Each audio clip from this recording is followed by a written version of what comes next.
Hello friends, આજે આપણે બનાવવાના છીએ મેંગો ફ્રૂટી. તો બજારમાં મળે છે એના કરતાં પણ ટેસ્ટી અને એના કરતાં પણ એકદમ સ્વાદિષ્ટ અને પ્યોર એવી મેંગો ફ્રૂટી. તો એના માટે આપણે 2 રાજાપુરી કેરી લીધી છે, એક કાચી અને એક પાકી. તો આ બંને કેરીમાંથી સરસ રીતે છાલ ઉખેડી લેવાની છે અને આ રીતે નાના નાના ટુકડા કરી લેવાના છે કેરીના. તો છરીની મદદથી આપણે આ રીતે નાના નાના પીસ કરી લેશું.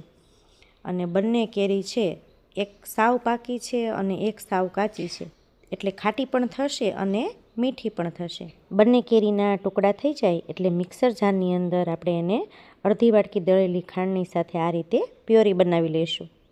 અને એક તપેલીની અંદર આપણે ગેસ ઉપર ધીમા તાપે અને બબલ્સ આવે ત્યાં સુધી ઉકાળવાની છે. તો આ રીતે કેરીની પ્યુરી છે એની કન્સિસ્ટન્સી એકદમ સરસ ઘાટી થઈ જાય અને બબલ્સ આવવા લાગે આ રીતે, ત્યાં સુધી આપણે એને સરસ રીતે ઉકાળવાની છે.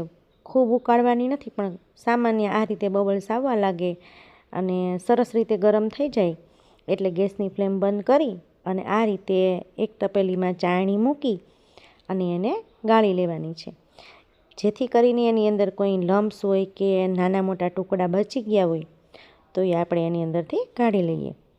તો આવી સરસ મજાની પ્યોરી તૈયાર થઈ ગઈ છે. હવે આપણી જરૂર મુજબ આપણે જેટલી કન્સિસ્ટન્સી રાખવી છે એ મુજબ એની અંદર આપણે પાણી ઉમેરી દેવાનું છે. અહીંયા મેં 1 લીટર જેટલું પાણી ઉમેર્યું છે અને ગ્લાસની અંદર ઠંડુ થઈ જાય ને આ પ્યુરી એટલે બરફના ટુકડા નાખીને આ રીતે આપણે એને સર્વ કરી શકીએ.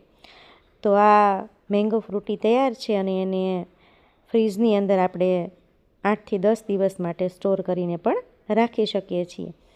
તો એકદમ ટેસ્ટી એવી મેંગો ફ્રૂટી તૈયાર છે અને બાળકોને તો એટલી બધી મજા પડી જશે કે એની કોઈ વાત જ નથી, કારણ કે બાળકોને મેંગો ફ્રૂટી એકદમ પ્રિય હોય છે. તો એકવાર ચોક્કસથી આ રીતે ટ્રાય કરજો.